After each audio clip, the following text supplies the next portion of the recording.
There we go. That's us. There we go. That's us. All right. So Brent, did you want to do an introduction? Do you want me to start with the introduction?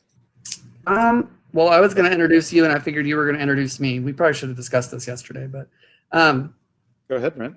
We'll miss several items because you do so many different things. But I first met you back at the old training center in Sebring. It's probably been 15 years now. Yes. Longer than that. So more. Quite a while. I came down and did some clinics. You have and still do work with Team USA. I believe you're working with Team Peru right now. Yes. You come and do at least 2 clinics a year with our Weber team. You've been doing at least 1 clinic, our advanced summer camp, probably since the beginning. I think you've done every one of them actually, since the beginning of that. So we've worked together quite a bit through the years. Obviously, you're very accomplished. And anytime we have any kind of psychologist type question, I know you're the first person on speed dial for me. So thank you. Dr. Dean Hennitz, the sports psychologist. All right. And Brent, I'm to introduce you. Yep, I guess. Well, I always do it like this because in the very beginning, and we'll do a brief introduction, we'll move right into this, but when we started out, who was with us? Richard Shockley and you and I and Lou and Stephen probably. Lou and Stephen Padilla and Lou Marquez and and John Davis, the originator of Kegel. And so Brent, you've been with me a long time. And the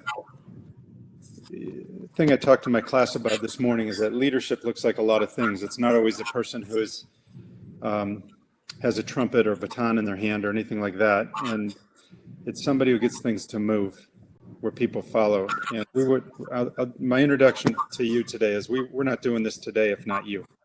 Flat out. Flat out from 20 years ago and flat out from last week when you said, will you do this next week?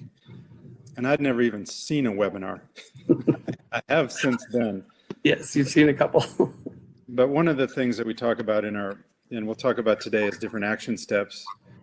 But sometimes I have ideas about a lot of things, and you hit the gear that says let's move. And by any definition, that's leadership. So that's my introduction to you. We're here today. This happens now because of you. And that's our introduction. Let's move. We got to move on.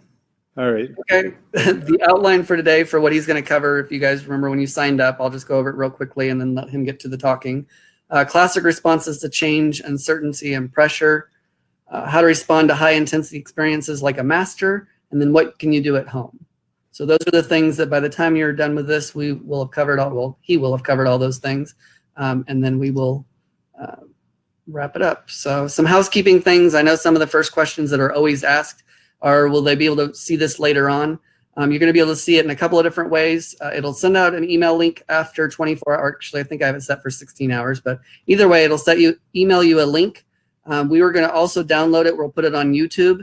We'll also put a link on both our training center page and Dr. Dean's website. So you can go to any of those locations and you should easily find the information there. I even believe on kegel.net we have a area that we put all of our webinars from the past at. So any questions you have as we go along, feel free to ask them in chat. With this many people, we're going to try to keep up with it. If not, we'll circle back and get at you at the end. But either way, we will answer all your questions. So just if anything that comes to mind, just go ahead and type it in chat, and then we'll either answer it fairly quickly or we'll get back to it at the end. And then another thing that Dr. Dean always says before all of his stuff, whenever he does clinics with us and things, is all the individuals that he uses as examples in any of his stories, I have given him permission for their stories to be used. So, and those are always things that he talks about. So I guess we'll get into today's challenges, and I will turn it over to you. Okay, thank you, Brent. And you've got control of the slides on your end, so you're gonna have to use your intuition a little bit on that. This brief comment on this slide, although Oprah is credited with this thought, you would go back to philosophers for thousands of years who said the same thing, that as you view things, as your belief system sort of runs things, your life changes. It steers your ship. And we're going to take a look at some things today. Like I said, today's partly theoretical in a sense, because I'm looking at a boatload of research that's going to go into the things that we talk about. But practically speaking, some of the shifts that you get to make today, if you really dig into our time together in this webinar, and I trust that you will, I know so many of you, we'll all be a little bit different in about an hour than we are now. So go ahead and shift us, sir. Let me ask you a question. Actually, Brent, go back a slide, just because I don't want people reading just yet. If we were in the room together and we were sitting in our, and like I say, I've studied with so many of you, our chairs would be in an arc, and I'd be looking at you and singling you out. But I would ask you, this group, this question. Not my usual question. Usually in the beginning, I'll say what brought you here, that sort of thing. The question I'm going to ask you now, and if we were in a room together, I'd have you stand, and where you're sitting, because almost all of you undoubtedly are sitting, I'd say just raise a finger if any of these are true, or keep raising fingers as things become true to you. I'll ask you some questions. Have you ever been hurt or injured in a way that you couldn't participate? Most of us are tapped in here are bowlers, so that you couldn't bowl anymore, or you couldn't do another sport of choice. Have you ever had to have a surgery that you were afraid to have? Has anybody that you were close to ever been injured and they can't play anymore? Have you ever had a health problem, or your family had a health problem, so much so that it changed the course of your life? We've got some friends in bowling land. Most of you know, I won't detail the things that have happened to them or their families medically.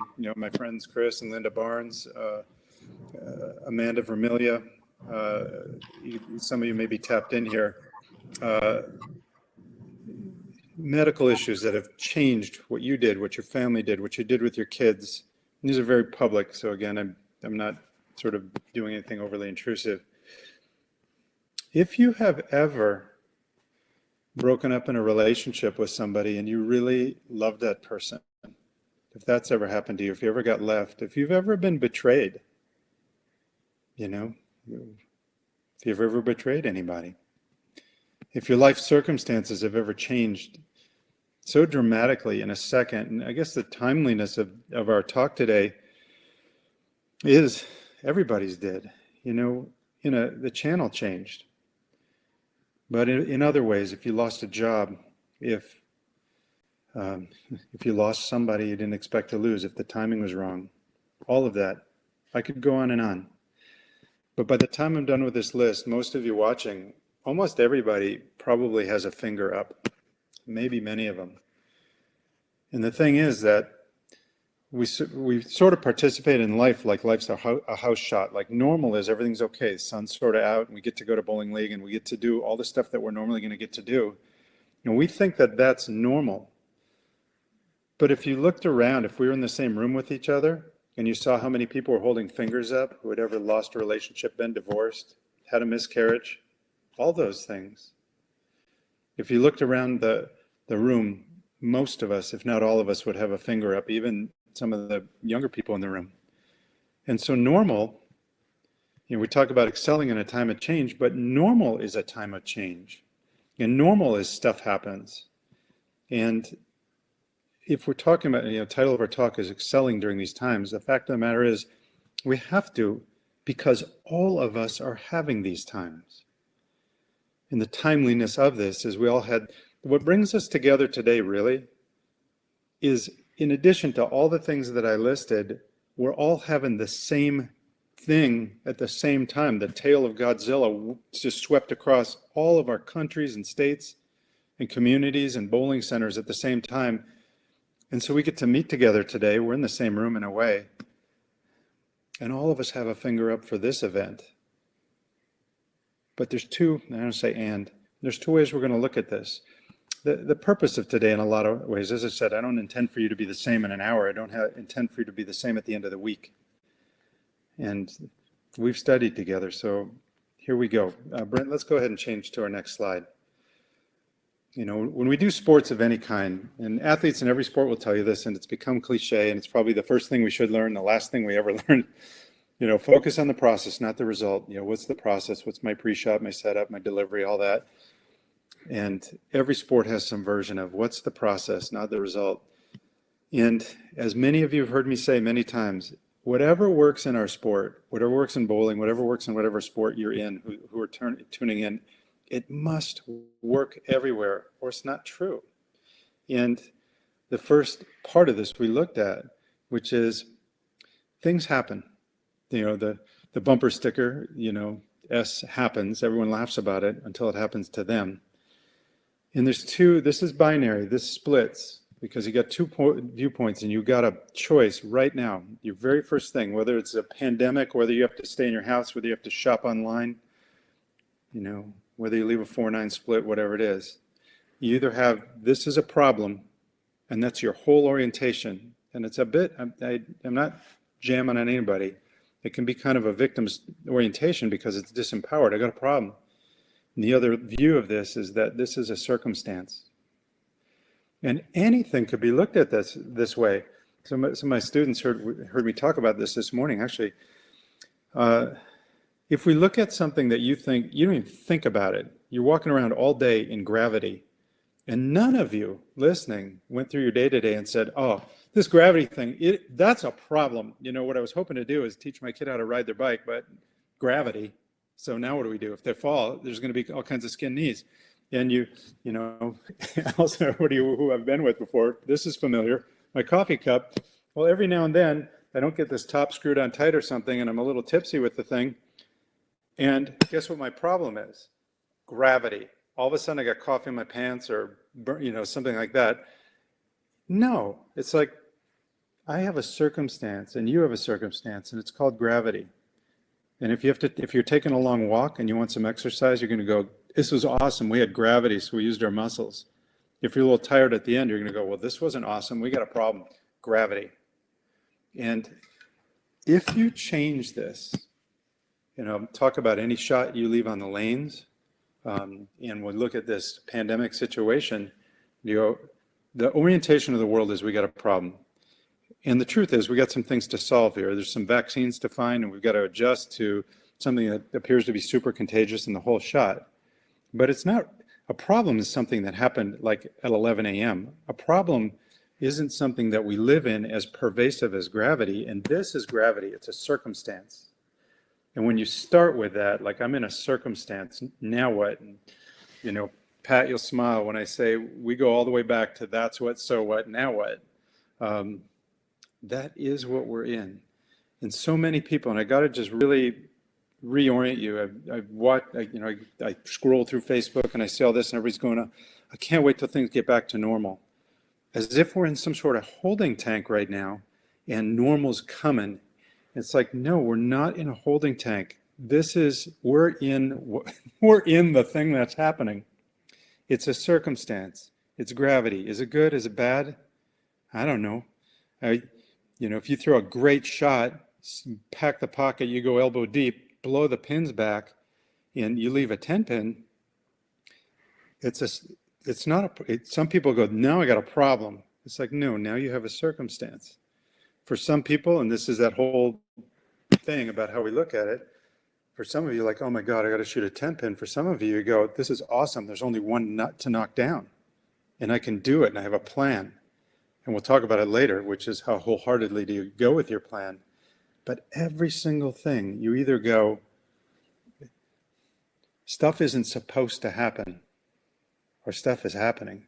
And the people who are resilient, the people who are champions, the people who are winning everywhere in business and their relationships, in our sport, they're not pretending that things aren't supposed to happen. They're not pretending the oil's supposed to be a certain way in the lane. They're not pretending other people should behave a certain way. They really like, this is how it is. Now what am I doing? And if I go to bullet point number 2, it is evolutionary psychology, sort of whatever worked on the African plain 50,000 years ago, dawn of man and women, it's still in play now. Our wiring is like that. And if you walked out of your little hut or your cave or climbed down from your tree or whatever it is, and it's just an awesome day and the flowers are blooming and everything's amazing, but you hear a little growl or maybe a big growl in the bush and it's not far away, our wiring for survival doesn't go, just hang on to that growl. I just want to enjoy this flower for a little bit longer. It's like, no, everything in you just goes, wow, what's the growl? And we're wired to sort of spot and attend to and remember the bad stuff. Okay, so, and think about it. In the games you've played, people are like, oh, I shot 246, but I had an open in the middle. It's like, there's this whole game, undoubtedly some amazing shots, and our wiring is still to look at the hole in the game. And the things I'm talking about right now is not pie in the sky stuff. This woman, Lucy Hone, you see her name, her group, I can't remember what country she's from. They were tasked with working with the United States Army. And they had over 1 million people, and they said, we work on fitness with all these people, and that's the jam. Let's get these people, they're already, they can run and fight and jump and carry their guns and hike for 3 miles. We train them to do that. But their mental health, when we do go in and measure depression, anxiety, things like that, it's not looking so good. So what are we going to do? And what these people did, and their research panned out really great, in Army terms, literally military terms, this is going to sound however it sounds. Instead of hunting for humans, they said mentally, emotionally, let's hunt for the good stuff. And it seems like such an elementary, almost a cliche thing to like, what am I grateful for, or what's working for me, or what opened up in my life today, this week, this pandemic. But since our wiring is to say, I can't bowl anymore, I can't go walk around my grocery store anymore, I can't go to my congregation and pray in church with everybody anymore. And we are designed evolutionarily to keep looking at what's missing and what's lost. And if we don't take the energy and the intention to say, I better pick 3 today, that says, what do I got? What changed? What worked? For me, this, as I said before, this webinar doesn't even happen. My normal life, I'm flipping pedaling as fast as I can. I'm teaching some classes at the university. We're getting ready for the next clinic. We're writing the next thing. And what opened up during this time is, much like everybody, I'm homebound a lot more. Brent said, let's do this. I have to sort of hunt for the good stuff and go, yeah, I have some space now to expand my game a little bit in terms of what I want to do with my life. I'm doing some things with my sons that they'd be in school. I wouldn't be doing this right now. I wouldn't have that opportunity. The research is this. There were some people who studied something called positive psychology. Psychology is always focusing like, how do we fix what's broken, or people are bleeding mentally, emotionally, how do we fix that?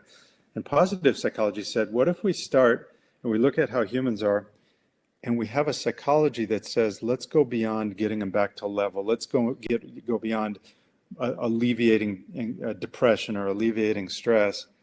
What if we went into the bonus? What if we went into the positive? What if we added more revs to everybody's life game? And so these guys, Marty Seligman, Seligman, I guess I could type that in. This guy's big on positive psychology. So I'm typing it in the chat. They said, let's do this. It's the most simple experiment in the world. We'll take 2 groups, and one group will just, we're just keeping track of everybody's testing in terms of life satisfaction, measures of depression, life happiness, all that sort of thing.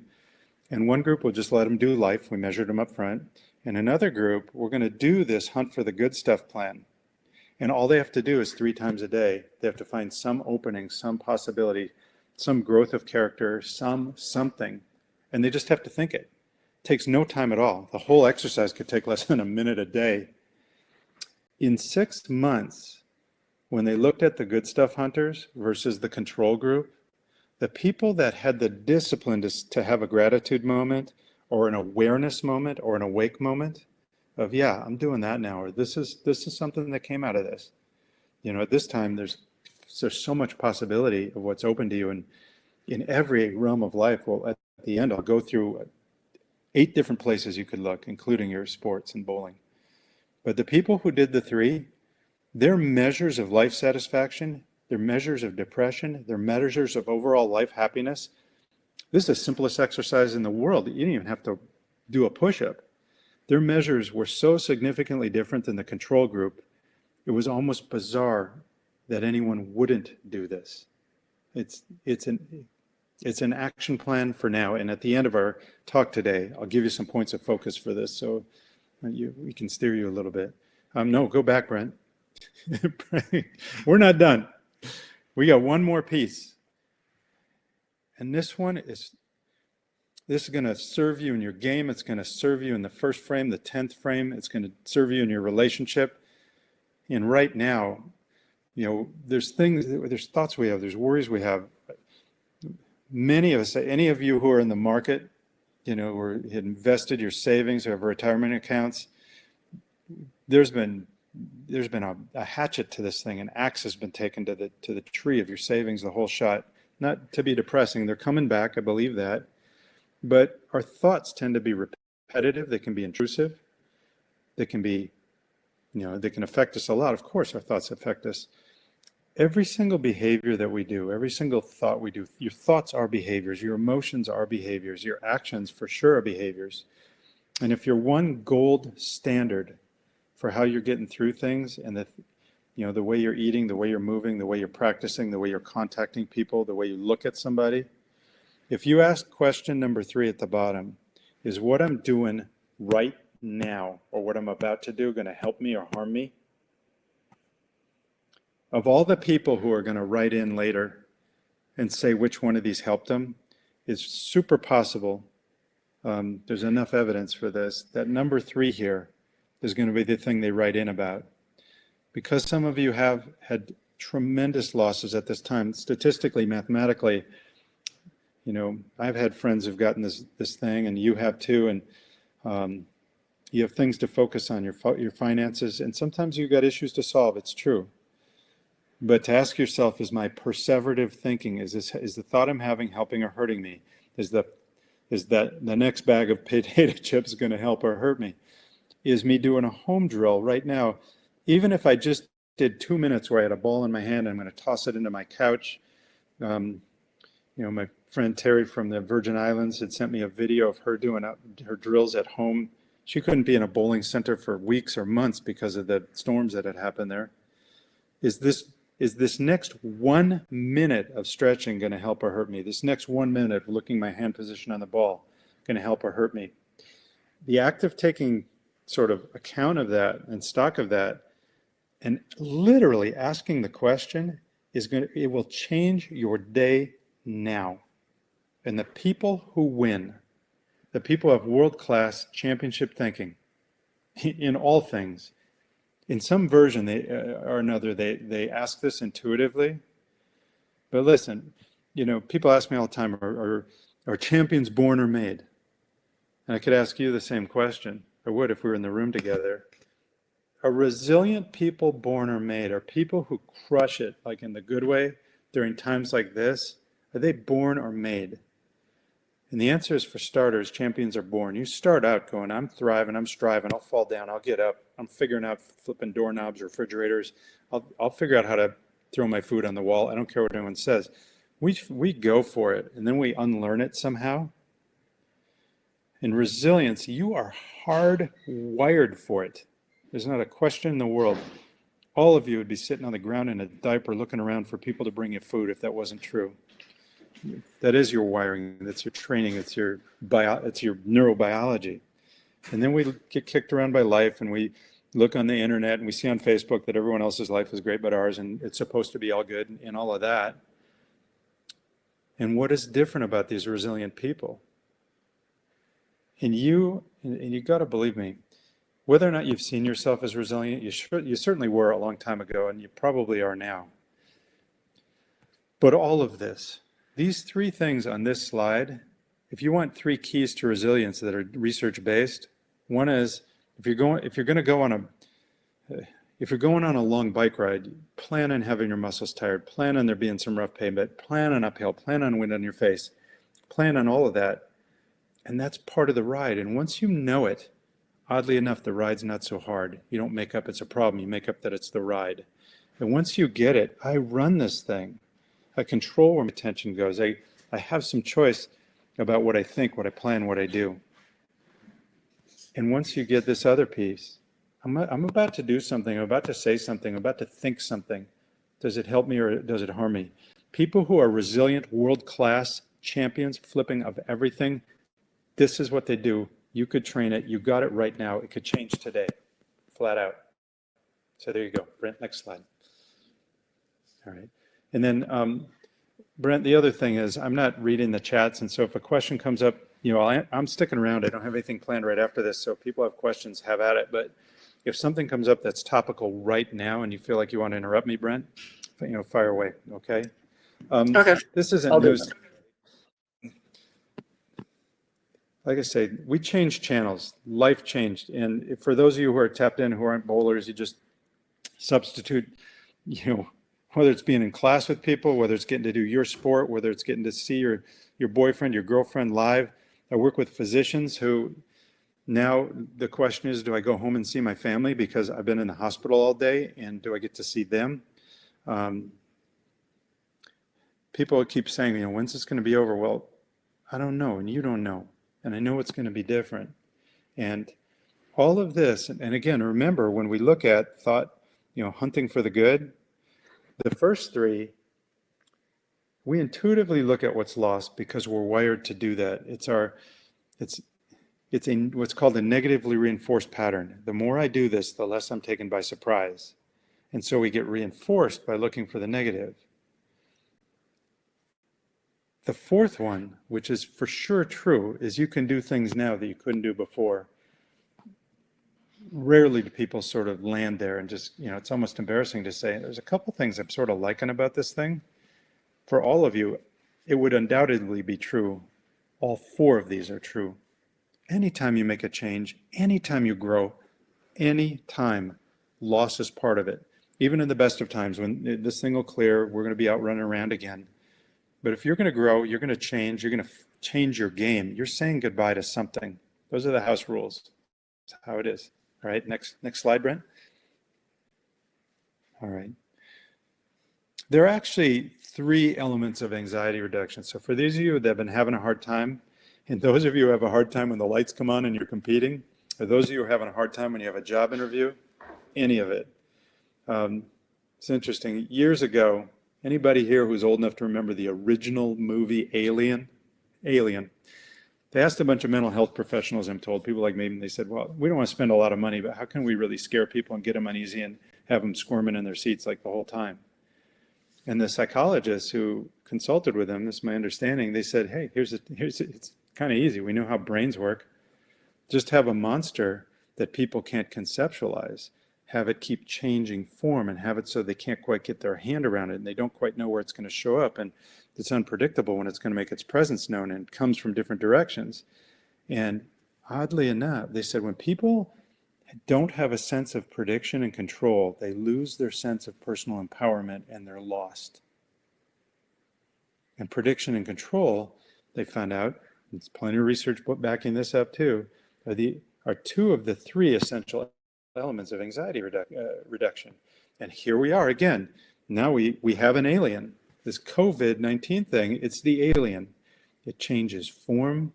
We don't know where it's going to show up. It can jump from unpredictable places, and we find out it can secretly hang out on a surface for a long time and all kinds of stuff that we never had before. None of us watching this, from the oldest to the youngest, this is new. This one we haven't had. People go, yeah, well, this thing happened in 1918. Well, none of us, if you know how to use your computer right now, you weren't around in 1918. So there you have it. And this thing's different even than that thing. And so, the slide changed. All right. So there you have it.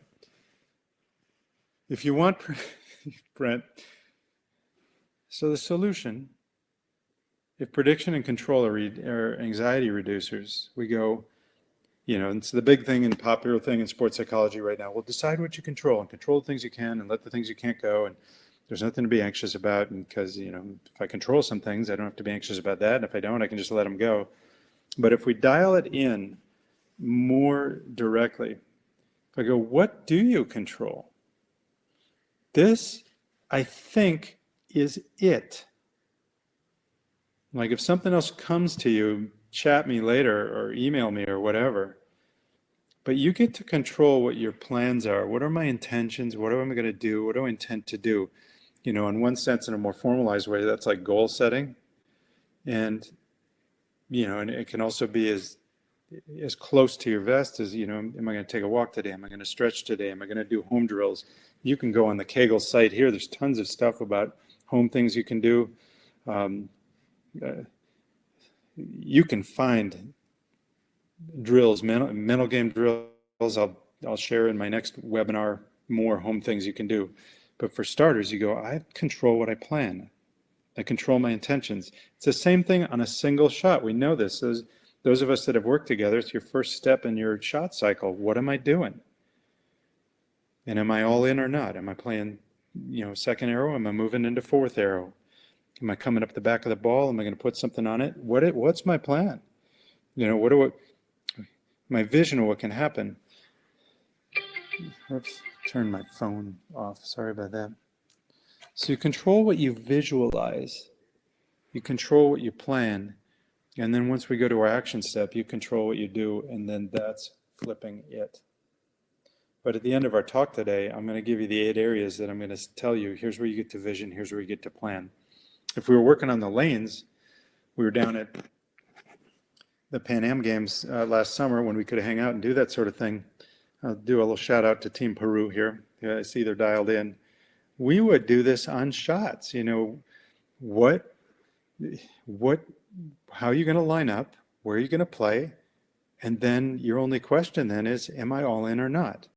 Am I going to pretend that things are supposed to be easy? Am I going to do am I going to give myself a break, or am I going to go with that first item we talked about before? Life's supposed to be hard. It is part of the time. Let's go do the hard thing and be all in. Here's our line. Here's our ball. Here's our roll. Here's our plan. And then you push. And that's it for everything. It's your exercise today. It's your stretching today. It's your food today. It's your home drills today. It's how you treat your husband, your wife, your girlfriend, your friends. Do you have an unconscious life, or you have a conscious life? The ones that have a conscious life win. Yeah, there's outliers, and you'll pick one off every now and then. But if you want to be world class, which you do because you're here, why not? There isn't one thing you ever viewed on any of these great champions on TV, any of the people in the world, the Bill Gateses of the world, any of them. They're doing the same stuff. It's available to you. There's one more thing here, however. Go ahead, Brent. So here's your bonus element. People always think the antidote to pressure is relaxation. It's not. Here, newsflash of newsflash. The antidote to pressure is connection, flat out. Babies in the womb, they're not nervous, man. They're in the hot tub, food's delivered, they don't have to tip. It's all good. Babies born are not anxious. Babies get nervous the first time they realize they're in aisle 3 and mom's in aisle 5 and they're alone. Babies get nervous when someone walks out of the room and there's some awareness, I'm alone. Your first anxiety is about separation. Freud got that one right, pretty much.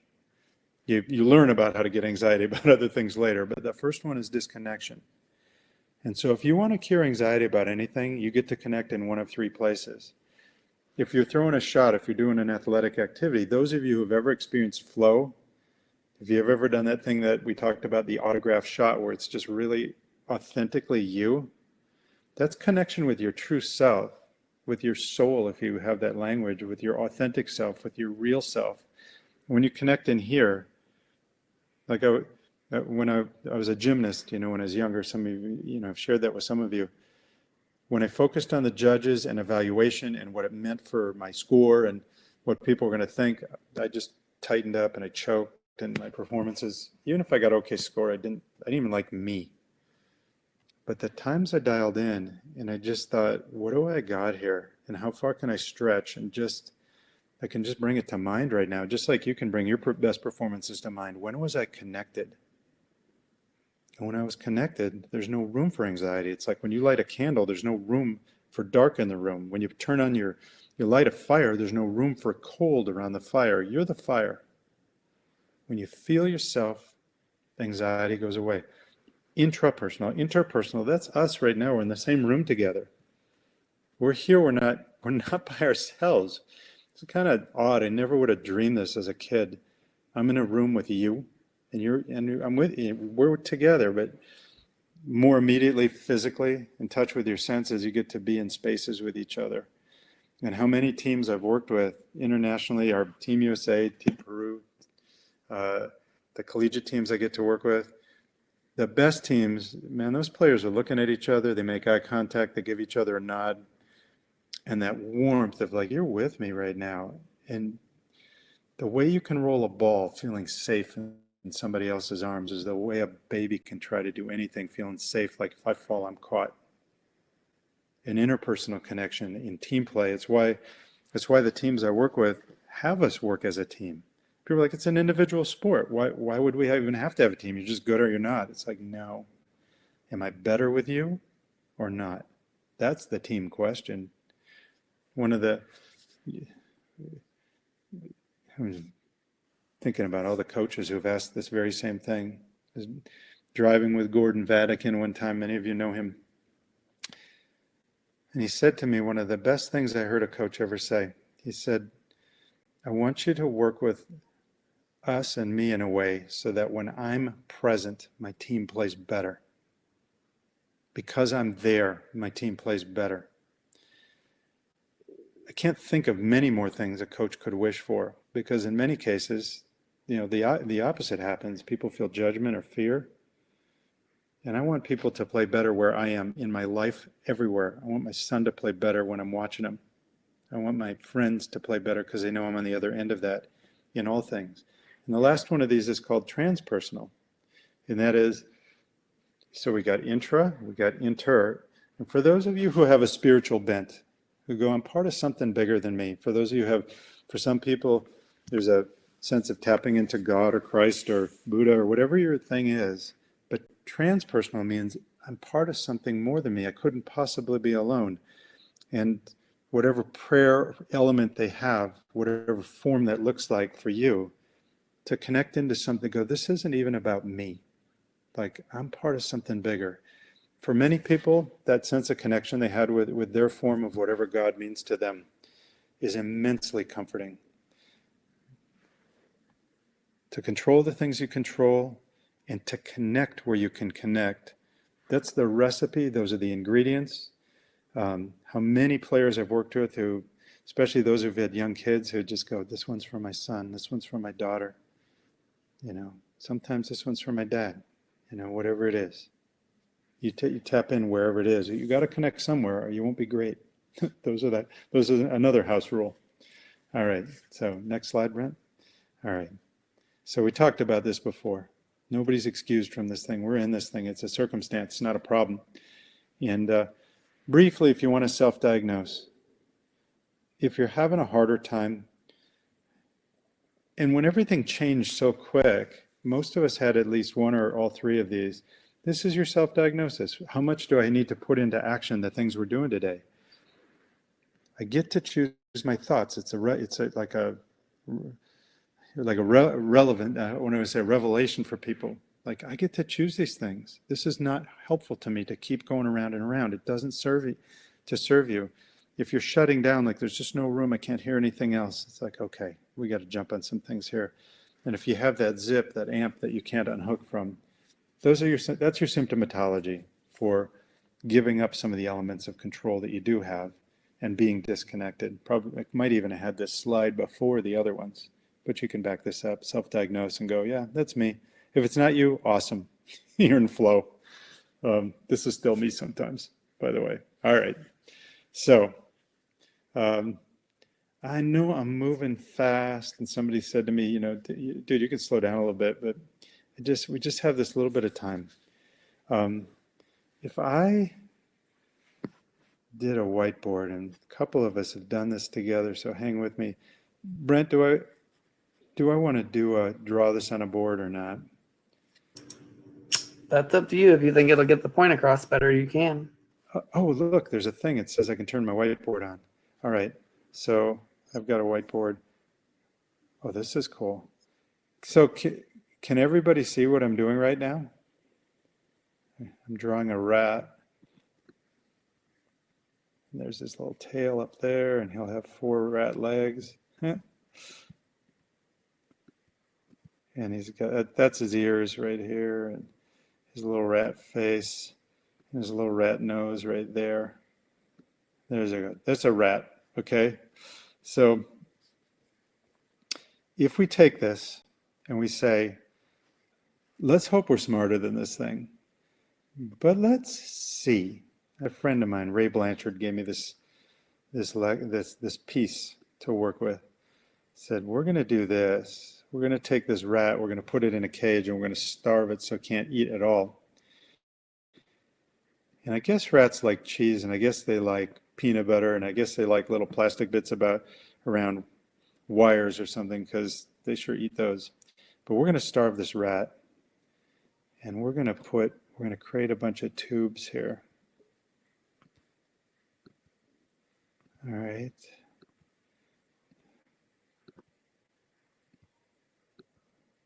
And Ray, if you're listening, thank you for this one.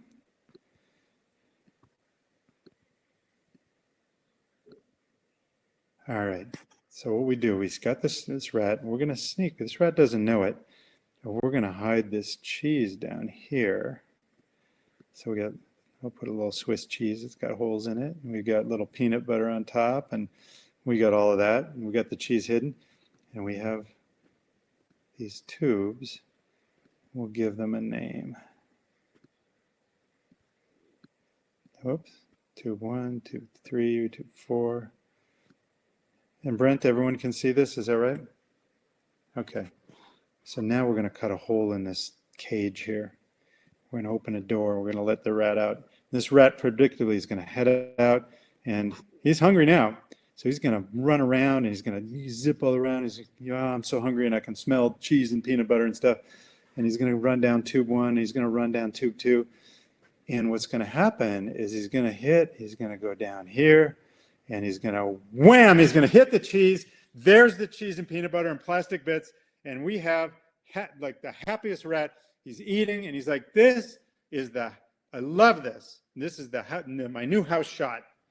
This is how I'm going to do life from now on. In fact, the rat eats, we grab it, we put him back in here, we keep him here, and we store him up, and we get him hungry again, and he comes out, and he mills around a little bit, and he goes down to tube 3, and then he gets his cheese, and happy, and I know how the key to life, I got it handled, I know what to do. And then the third time, and you know what's going to happen here, if I open this door, this rat doesn't mess around at all. Goes right down tube 3 and says, that is the house shot of life.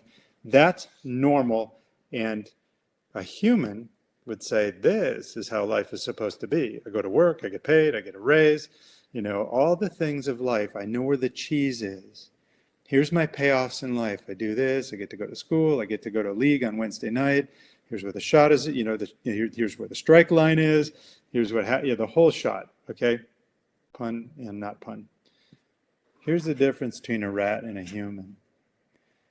If we sneak, we put this rat back in here, and if we sneak, and I move this cheese over here, so here's where it is now, and we get rid of this rat will open this door. It's going to run down here right away. I already know that. It's going to look around. There's no cheese. What would a rat do? Well, a rat doesn't sit here and go, there was cheese here yesterday, and this is normal. Now we got a problem. The cheese moved. We have a problem. Hey, Brent, call Chris Chartrand. The cheese, there was supposed to be cheese here. I made a deal with Kegel. There was supposed to be some cheese just at the bottom of 3 here. Where's Dell? Give Dell a call. I contracted for some cheese, and there's no. A rat doesn't do that. A rat says, there's cheese somewhere, and it starts whipping around again, and it's going to go down to 5, and it's going to go, yes! And some people will say, this is like that book. It literally is a book, Who Moved My Cheese? I never read it, but I guess it's like this. A human will stay down here and complain to the management or to God or to their friends. There's supposed to be cheese here. There should be, this isn't supposed to be happening. A rat hunts what's possible A human stays in what's supposed to work, and they keep going, well, I can't wait till it comes normal again and the cheese comes back to tube 3. The cheese has moved. I don't know what league is going to look like. I don't know what the US Open is going to look like. I don't know what going to the 49ers or Vikings game is going to look like.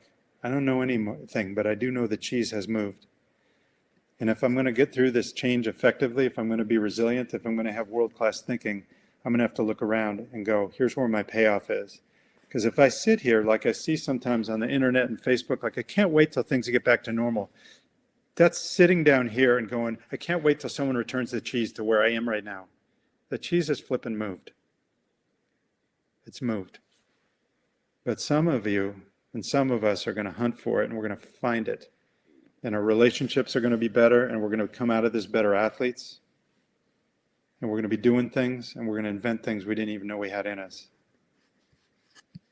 Or we can be not smarter than a rat and sit there and wait for it to come back. All right? All right, Brent, how do I get out of this thing? Sorry about this. Technologically, I don't know how to make my white screen go away. There we go. Give me my next slide, Brent, please. All right. Here's the thing. And this is another idea I was sort of given. Your old house, not just your bowling house, your like your center's like your old house. Your life was a house. Here you were. I lived in this house. You know, I had my life a certain way. The house called I get to go to school. I get to go to classes. The house called I get to go to league 2 times a week. The house called I get to go to my next PBA event. The house called, you know, I'm going to get to go to, hopefully, I'm still looking for junior gold to happen. But this was the house of your life. These were my activities, the things I get to do, all of this. And we're going to come out of this in pandemic, and many things are going to be available to you again, but your old house is gone. Like it's gone.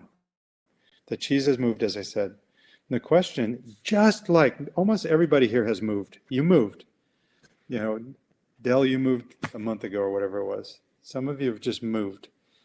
And when you moved, you had to say, hey, honey, what are we taking with us, no matter what? Like, I know that chair's all ratty, but that's my chair I sit in. We're taking the chair. Like, what are you keeping? And these dishes we're taking, and this, TV we're taking. And everyone who's moved, I never met a single person who moved who said, we're taking every single thing. Yeah, bring those pencils. No, you leave some stuff behind. You know the rule. If you haven't worn something in 6 or 8 months, leave it. You didn't wear it in 6 or 8 months. And unless it's your once in a event dark suit, the rest of your clothes, they're done. What are you going to throw away? You're going to a new house. What are you going to throw away? Some things are going to change. How are we going to do the furniture different? Let's make this look a little different. And then the last part, we're moving. What am I adding? I'm adding webinars. I never did these before. We're going to start, we're doing them now. I'm adding webinars. The world's changed. We're teaching this way. I'm going to hang out in a room with you until I can hang out in a room with you. We're going to do it this way. What are you going to add? I got some things I got to add in my relationships. I got to add them. Now's my time. Now's your time. Your house, you moved. Your old house is gone. What are you keeping? You got to be conscious of this. Otherwise, what's going to happen is this time will pass. It's going to pass. Those are the rules. If you're not changed, if you're not developed, if your character hasn't changed a little bit coming out of this thing, I know this will sound like a judgment, but to me, that's like a waste of time. You paid a big ticket. You've lost income. Some of us can't work. None of us can go to the bowling center or to our other athletic fields. I can't see the people I want to see. I can't walk with the people I want to walk with. I can finally afford to fly home as often as I want, and I can't fly home because that would mean flying home. So I better come out of this thing different. I better add some things. And you better too, from my point of view. Otherwise, you paid this big ticket and you didn't cash in. All right? Thank you. Brent, go. All right. So these are just the questions that sort of go with that. This is the sort of hunting for the good. Some things I can take with me from that old house. Some things are gone. And I'm just going to go, this is done. I don't even know if we're shaking hands anymore in this life. Although one medical fact I saw, don't run with this. It's not the kind of doctor I am. It says, if you never touch your face, you almost don't ever have to wash your hands. That's the thing. This thing is the thing. And most of you don't touch your face anymore, or hardly as much as you did. And you say, well, how did I change that? Everybody's face touching is down. All of you, face touching is down. How did you do that? The answer is you finally said, something is so important. Now I'm changing this. The payoff for the change is way past the payoff for always scratching the itch. And there's some things that are going to open up to you. We'll come into that. All right, Brent, let's go. All right. This guy is pretty famous. He said, when people change behavior, these stages typically go in order, but they can rewind. And anyone who's going to get better at anything, anybody who's going to be a world champ, effective, I'm changing my hand position, my grip, my stance, my flexibility, my strength, my leg strength, the degree of trust I have in relationships, how vulnerable I'm willing to be with people, how hard I'm going to work. You're going through these next ones. Again, people who do this in a world-class way, they do this and they never broke it down. This guy just broke it down so that you can get your hands on it and you can run this, okay? Brent, before we go to the next, we're working together well. How long are we going today? Just so I know sort of how to pace our time. Well, the goal was between an hour and an hour and a half, but we didn't promise anything. So, and we're at 15 minutes. So my guess is an hour. We have to promise. And so in an hour, at 1:30 my time, which is what you guys, that'll be 4:30. We're an hour and a half tops, but I'm going to try. I'll stop a little early for questions and I'll stay late, but the official presentation part, we're going to end on time. It's a long time to do this whole piece, but okay, let's shift. So here's how it goes. Before you change anything, thanks for the picture, Brent. That was good. These photos are Brent's. If you love them, they were mostly my idea, and if you don't, they were entirely Brent. Just we'll do it like that. Before you change anything, 4 steps to 5 steps on your approach, before you change the fit on your ball, before you change the kind of teammate you're going to be, before any of that, there's a time before, Freud's great contribution probably to psychology is to identify that we have an unconscious mind. We have a subconscious. There are things going on that we're not even aware of. And you're experiencing, your life in all these areas of sport, bowling, friends, occupation, whatever it is. And you're having payoffs and consequences. Some of those consequences not so great, but you're not even thinking about making a change because you thought this is just my normal and this is how life is and I can't do anything about it. And when we have those holes in our vision of ourselves, like what do I see, what don't I see? We one of the biggest anxiety management techniques of all time is denial. I just won't see myself realistically. I don't want to look at the videotape, any of that. And at this stage, this is when feedback kicks in, when people go, this is kind of how you show up, or here's how you throw a ball, or here's, pinfall is feedback. But when you have people you believe in or trust in and are safe to give you feedback without trying to hurt you, this is where the shift from pre-contemplation, which is just pre-thinking about a change, you get the feedback and you go, oh, maybe there's something here for me. And you become aware of, there's only a few places to become aware. What's my physical game? We're familiar with that, we get coaching. What's my mental game? Well, still, even for me, especially for me, there's more to go. I got things to learn, so do you. And then what's my interpersonal game? How am I showing up as a teammate, partner, wife, husband, friend? Everything's in play here. And you find out, oh, there's stuff here, there's things here to attack, to go after. So next, we shift into the next predictable stage, which is the next slide, Brent. And so those are your questions for pre-contemplation. What have I tried already, as you're shifting stages? What would matter enough for me to get uncomfortable? And then we go to the next stage, next slide. And you shift into thinking about something. Like, I'm going to leave my usual way of playing. I'm going to change my hand positions, or I'm going to add some, maybe change my drilling. I'm going to shift some things that I do about the way I operate with people, about how I interact with them? What's my behavior? The whole shot. I'm going to risk leaving tube 3, first base. I'm going to see if I can steal second. I'm going to find where the cheese is. And you look at what's the cost and benefit of making these changes. For most of us, like the worst thing you can write in someone's high school yearbook when they're graduating, here's the curse. Oh, don't ever change. Man, I don't want anyone to write that in anything that's mine. I want you to change. I want you to grow. I feel like the purpose of this time at this whole pandemic time is for that. I want you to grow your character. If what I want matters, it's not. Your goals are your goals. All right? People get stuck here a lot. No, this is supposed to work. I'll just make it work the way I do it. I'm just this way. It's like, no, you're not just this way. You have choices. You just have to accept me the way I am. You know, yeah, I guess, except for if you want different results, the way you are might not be acceptable. Different results in anything. But you got to get uncomfortable. And if you don't make friends with, this is not going to feel so perfectly great. And I'm going to mess up. And I'm going to fall sometimes. If you don't make friends with that, then you got to stay here. But I don't want anyone to stay here. You tuned in, you're hanging out with us. I want you to move. I mean, what I want doesn't matter, but that's why we're hanging out. All right, next slide. All right, so here's your questions. What do you want to change? Is it physical? Is it mental? Is it in your life? Is it spiritual? Is it with your friends? Whatever it is. Why wouldn't you? Well, we're all afraid of stuff. Listen, we're all afraid of something. Like I'm afraid of some things, you're afraid of some things. That's the why wouldn't I. Crashing through that door of what's scary, that's tricky business, okay?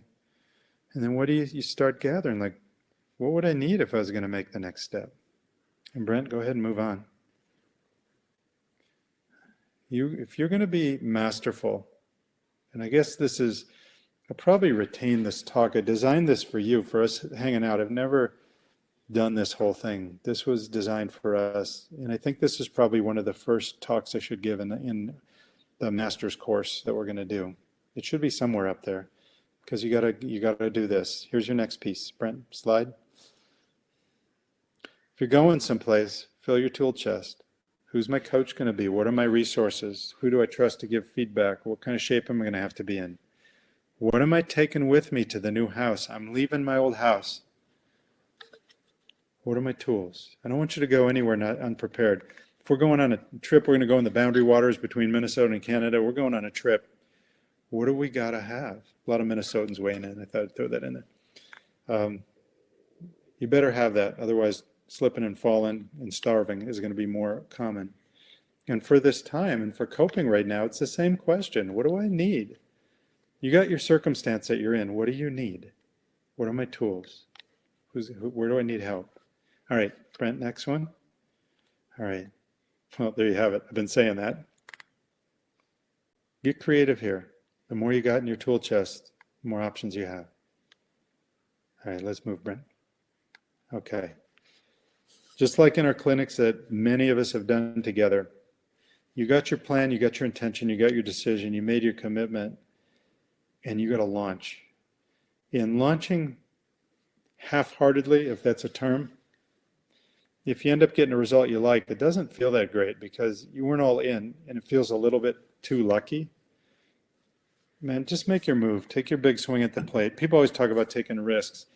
Here's the thing. I do know this, and I know this from personal experience. I've taken some big risks, and I've gotten smacked upside the head for taking them. Like, everyone talks about taking risks, like, oh, and then it pays off. It's like, no. What pays off is I got something out of those, and I grew as a person, but sometimes I got a little bit bloodied too. But I will say the ones where I went all in, all right, that is my character. I'm all in. All right. You got to reinforce the process like we talk about. Somebody tries something different. If you're a coach and you're having someone try something, even if they botch it completely, but you look at them and they were going for it, you just like, you got to be all in, like, awesome. I know your thumb didn't come out of the ball and you went down the lane with it, but that's what we were looking for. That kind of commitment will just straighten a couple things out, will be good. You know, all process is just smaller bites of results. My process is to make sure I'm centered before I execute a shot. That's a result. I'm centered. My process is to make sure I stay down at the line. That's a result that was solid right there. My process is to believe in my plan. I'll adjust off it. That's a result. All right. I respect the heck out of anybody who's willing to risk that. That's your question when you take action. That's it. Was I all in? That's your question. Pushing your chips in. That was a good slide, Brent. All right, next slide. And then there's a math to this.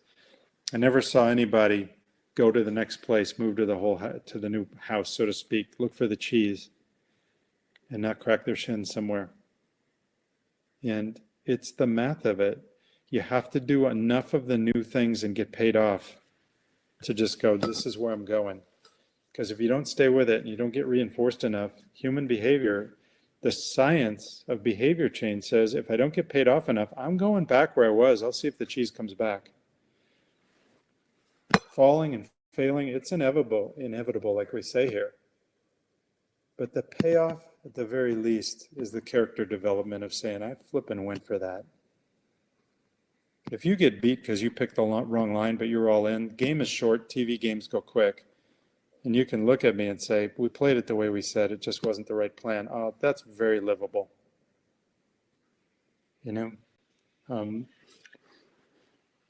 One of the best things, Chris, I hope you don't mind. I know you don't mind. Chris, there was a player, struggled on TV, threw his worst game probably in years, and was miserable after the show. And Chris Barnes, who many of you know, came up to him. He said one of the best things I've heard somebody ever say to anybody. He said, basically, you don't have to sweat this one. You know, you made it here. You get on here, you get here enough times. You do this enough times. You play the game enough times. You get on TV enough times, is what he told this guy. It's all going to happen to you. Days like this are going to happen, and great days are going to happen. And basically, weird good breaks and weird bad breaks. But what Chris said to him was, you get here enough, it's all going to happen to you. And you sort of have to know that too. And so you don't look for just the payoffs can't be all the time or even maybe immediate. But you have to trust your path, trust your mentor. And the math of it is, it will start paying off. The thing pays off if you've got good plans and preparation. All right? So if you do this, you do anything enough, it's all going to happen. Most of you have been bowling a while, can tell me the truth of that one. All right, next, Brent. All right. There's the question I just asked you. If you're going to go find the cheese, it's that. And interestingly enough, Prochaska listed this as a stage of change. The seduction of going back to the old way, when we fall, when we get hurt, when we get scared, is people relapse when they try to quit smoking, when they try to quit drugs, when they try to change their game, you know, when they try to leave a dysfunctional relationship. That happens and we go back. And then what happens is you just go, I just gave you the formula, reload. Think about it. Am I ready to do this? Am I ready to try a relationship again? Am I ready to try leaving again? Am I ready to try physical therapy again? All of it. Go back. This is our cycle.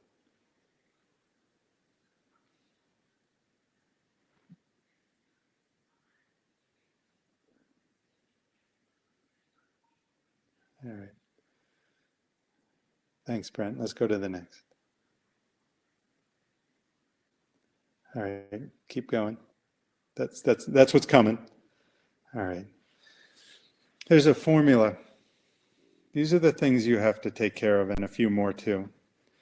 And this model that you see, that ABC, this is what it stands for. And here's how you're going to take control of your thoughts, and here's how you're going to take control of your probably the most famous self-help book of all time is a book called Feeling Good by David Burns. And he didn't originate this stuff. It probably originated way back 1,000, 2,000 years ago with those philosophers. And then some other guys named Aaron Beck and Albert Ellis sort of refined this. And then David Burns wrote Feeling Good, best-selling self-help book of all time, as far as I know. And I'll change the letters just slightly to describe what he described. And he basically said, here's what happens first. You have, I put in your chat, you have an activating event. Something happens. It's not good. It's not bad. You know, you throw a perfect shot, bury it, there's an 8-pin. Is that good or is that bad?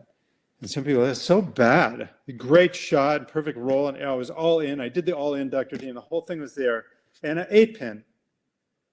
Or someone else says, that is like my favorite, easiest spare of all time to shoot at.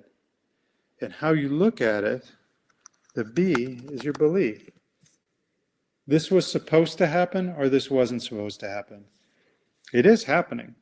And as soon as you say, this isn't supposed to happen, you're saying there was supposed to be cheese at tube 3 that was supposed to strike, that wasn't supposed to be a 7-10 split. This pandemic wasn't supposed to happen. Those people were supposed to move around me at the grocery store. Someone should have called me. I'm always texting and calling everyone else to see if they're okay. They should call me. Your belief system is going to go and steer your C, which is your consequent emotion. It's your consequent experience and emotion. Whatever you think is supposed to. If you think the cheese is never going to be supposed to move, you're going to be miserable. If you think everyone's supposed to move around you, if you drive from wherever you are when you can drive again, and you think people are supposed to behave on the freeway, then you're just going to be miserable and irritated the whole time. Life's doing its thing. The pandemic's running its thing. And my belief is that there's things here that are going to open up for me.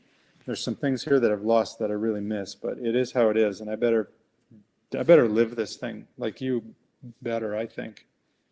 I know that's parental, but bear with me. Your belief system is going to steer your C, and if you don't like the way you think, if you don't like you feel, if you don't like the way you've been anxious, if you don't like that you've been irritable and miserable and all those things, then you go to the D. And the D is that, which is I'm going to dispute my thoughts. I'm going to ask the question, does this help me or does this hurt me? That's your D. I'm disputing, I'm debating. The D is dispute, it can be debate. And the other thing the D is it's a decision, which is I'm going to decide. I'm doing the thing that helps or hurts me. I'm thinking the thoughts that are more beneficial. If I'm up there, if you're on TV and you got to throw a shot, and your thought is, Brent, my computer says you left the room, by the way. If you have a thought, boy, if I just make this, you know, if I close this frame, if I strike a spare, I'm going to win. And then you back up and go, that's really not even about bowling. That's about math and Boy Scout medals. What if I have a thought like, I'm going to stay down no matter what, and this is going to be the most fluid, graceful thing I ever did? You decide which thought is going to steer my best body state. And the E, after your decision, your dispute, your debate, your E is your new experience inside, your new emotion. Take care of your thoughts. You're responsible for them. You control them. Sometimes the mind throws stuff in there, but you get to choose, am I going to live in that or not? What am I going to look at here? You're here today. You're taking care of your essential mental game training. This stuff is pandemic now. This is your training for always. There's other things we can do in the mental game. I wrote a book one time, actually 2 times. You can go get that, Bowling Psychology. If any, I don't want this to look like a book sale thing. It's available to you if you want it. And if you read it and you have questions, do what people tend to do, which is email me your question. There's other things you can do with your mental game. I'm not going to train focus and concentration and shifting into centering into flow and all that right now, partly because we made an agreement. We have some time. At this time, with all this pandemic stuff, it is also a bit of a cliche to say you got to take care of your body. But if there were any indicator of health and mental health, sleep is it. If you're not sleeping, lack of sleep will mimic every physical condition there is in the world. It'll mimic mentally dementia. It'll set off anxiety. It will. Many physical conditions are related to lack of sleep, including your immune system. If you're sleeping okay, it's a nice barometer. Okay. Too little, probably you have some anxiety going on. Too much, maybe it's depression or maybe you're avoiding. You got to eat right. We know this for competition. I wouldn't I wouldn't give somebody a Pop-Tart and a Snickers bar and go, okay, let's go do the show. It's going to be 2 hours. It's going to be intense. Get this thing right. Eat your protein. We're up to something. We're moving houses. You got to take care of your body. Taking care of your training, that's your thing. You've got your coaches, or you are a coach. You can tap your resources for, where you want to go to do some of the home training. This isn't the moment for me to give you your drills. That will be probably the next webinar. And this other thing I said, your spiritual side doesn't have to be about the universe or God or anything else. There was a really simple experiment, and I think they did this with $100, where they took groups of people, and it was an expensive experiment to run, and they had these people in 2 groups. They give everybody $100. Okay, here's your $100. And of course, you want to be, yeah, I'll volunteer. I would like to be in this group. And they split the groups into 2. And one group just got to keep their $100. Like, have at it. Here's your 100. Go have a good life. And the other group, their task was they had to give their money away. So you get 100 and you can give it wherever you want. And you can do it a little bit and give different people $10. You can split it up. And again, sort of like the other experiment I talked about earlier in the talk, when they went back and assessed like satisfaction, happiness, depression, the ones that gave their money away, and I'm not telling you to give all your money away because you have way more to give away than your money. You have your time, your attention, your authenticity, your love, your help, your coaching. The ones who gave it away on every measure of mental health were just better. To me, the synonym for spirituality, the word that means the exact same thing, is connection, however you endorse that. And all the different ways you could attend. Brent, let me just see the next slide. I want to see where we are here. All right. So back up then. Previous slide. Okay. So I'm going to type in on your chat bar, assuming everyone can see this. So all the things we've talked about today, you've got that. You have your friendships and other relationships. You have your physical health and fitness and diet and all that sort of thing. You have your whatever educational stuff you're going to do now. And some of you are formally in school, and some of you are like, no, I could grow and learn some things. Some of you are going to change jobs, and some of you are going to invent jobs, and some of you don't think that you could start a new business, but you can. This is a part of life that you get to attend to. A friend of mine has a 3D printer. Your community service was supposed to be the other word that went with that. And she's printing up, she and her husband are printing up 3D mask shields that you can see through, and they're firing off to the hospitals. It's what they can do. They're computer whizzes. They make these things, they're giving them away. Every one of you could serve in some way. It's your choice. I'm not on you about that. You have this other piece we've just talked about, however you define it.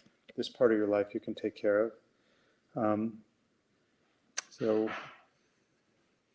think that's about all of them I can think of. Do we have 8? Should be 8. Can't even see my things, are going so fast. You got family, you got friends, you have your significant others, you have your health, you have your community service, you have your education, you have your occupation, you have your spirituality. Those are your 8. And you can take everything we did today and you can say, how am I going to go from pre-contemplation to action in any of these 8? What haven't I thought about yet in any of these 8? What have I thought about but I never moved? I'm moving houses. In those 8 areas that I just said, where are you going? Because you put this in there. Brent, next slide, please. Thank you. Here's some questions you can ask. If you think no one would laugh, what would you do? It's an old one. If no one was looking, what would you do? One of my summaries, as I said to you earlier in the talk, the purpose of this time, since it's a time of change, is to develop your game, and I'll put that word in quotes. What's your game? Maybe it's your literal game, your bowling game or your sports game. And maybe it's your game, like you. You are your game. Your character should shift. It's your shot. If it didn't transform you in some way, as I say, you paid for this. Don't miss the ride. And here's the last thing here. I don't know if you can see the arrow that I'm putting in here. The laws of physics and inertia say, these old rules A body at rest stays in rest unless something acts on it. A body in motion stays in motion unless something acts on it. A body in a certain direction keeps going that direction until something pushes on it. All of your habits, all of your patterns, all of your fears, all of your thoughts, all of your ways of being, they have an energy to them. Your ball was rolling a certain way. Your tube 3 had a momentum to it. So if you're going to make a change, change your game, you're going to take a risk in a relationship, you're going to leave a relationship, you do a growth thing, you're going to change a program of training, exercise, work, it has to have more energy by a lot than the energy that's holding your pattern in place. If you want to excel in a time of change, like really excel, you've got to put more energy into it than what's keeping it where it's going. A guy named Reed Wilson wrote about this. The title of his book is escaping me right now, but talks about the physics of human change and behavior change. It's an energy move. You better bring more than what's holding it in place. Are you going to go back to pre-contemplation and contemplation? All right. Brent, next slide. There you have it. That is the summary of us today. I want to say some things. I want to thank Kegel Training Center and Del Warren, Chris Chartrand for hosting us and getting us going, and Brent Sims especially, because he just said, let's do this. And then I want to thank you because you came into the room and you sat with us and you said, we're doing this, and you're up to something in your life. And so thanks to everybody. And if you need or want to get a hold of me, my name is, my email is my name, deanhennitz@gmail. And I also have a website, drdeanhennitz.com, and there's a place there to leave messages. And then we're going to start a seminar series. Back up one slide, Brent. There's a lot we couldn't do today. We never did today. And so we're going to do a Pillars of the Mental Game. We're going to do a 3-session webinar series, just sort of like this, but it'll be sports focused. This one's going to be, oriented towards our bowling universe, although there'd be things here for every sport. And you can sort of go to this website to sign in. And Brent, is there another way they can get a hold of you or some other sign in, or is that the way we're going to go? The easiest way is to go there. They can always email me though, or reply back to just fill out this information here. Look for information on your website or our website as well. Okay, thank you. And then we'll open up for questions then, Brent. I'll also say thank you, and here we are. So there's our contact information, and here we are. So yeah, that's my cell phone number, so they can always reach me on there too if they have questions. So I'll go back to, we had a couple of questions right towards the beginning. One from Ruben Romero, if he's still here, was, I struggle the first day of a tournament, then I play better, but it's difficult to make the cut. What can I do? Okay, this would be a lot like calling balls and strikes from the outfield, because I'm far away from you and I don't know anything about your game. So I'd want to look at 3 parts. I'd want to look at your established expectation of your results. It sounds like you already have an idea of how things are going to go and where you're going to land, and you play to those expectations. I'd want to look at how fully committed you are to your shot, or how much your thoughts start wandering to that cut line, as opposed to what thoughts are going to be the most functional for me in this situation. All right. Okay, next one was Rafael Figueroa. How do you maintain a positive or winning attitude for a long period of time? Boy, hopefully that was I hope that was our talk today, almost in entirety. But we talked about the expectation that sometimes you're going to crack your shins, the expectation so that the hard things don't become self-definitional and they don't become distractions. The question is, did I have a plan that was right? Did I get the tools that I'm supposed to get? Do I have the input I'm supposed to have? And like we always say in the sport, I have to trust my process. That is your process. And part of the process is you're going to be challenged and you're going to be scared and unnerved sometimes. It is still for me. It will be for you. Somebody mentioned your book, but you had mentioned in there too. So just the focus for bowling. I think there's a link on your website. No. You know what, Brent? If I had to pick one, I wouldn't go to Focus for Bowling just because that's the older one. I think the one Bowling Psychology, the newer one. The newer one?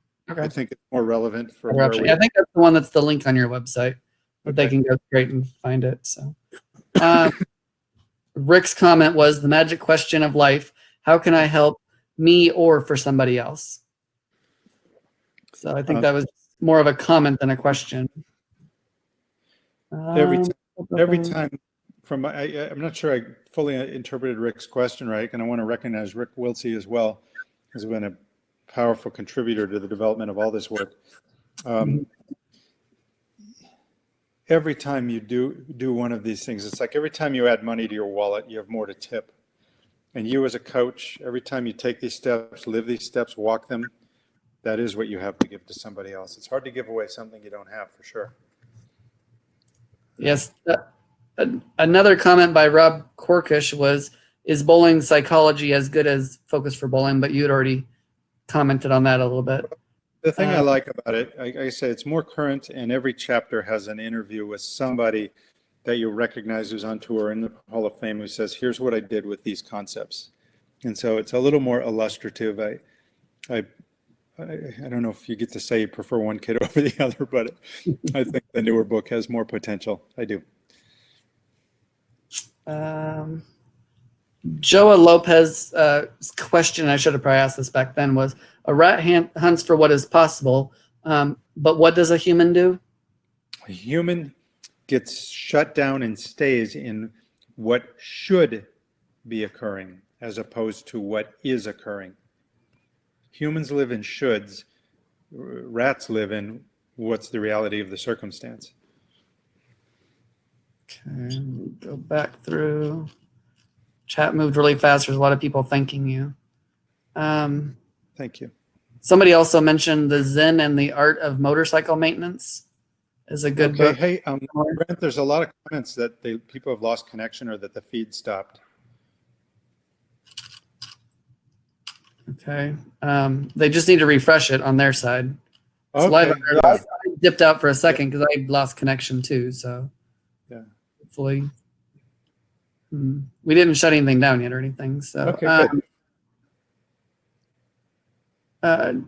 Jesper Musa had a question. I don't think I understand it, but about compensation and what is it you're trying to serve due to the fact that you never get compensation? I think that was during the time when you were talking about the group of people that got 100 or had to give the 100 away. Those people were serving only themselves, and at a certain level, it wasn't very satisfying. They got to buy stuff they liked, but it didn't change their happiness or satisfaction level. The ones who gave found some meaning in what they were able to do. So it was satisfying to them. Okay. Question from Sydney Brumette.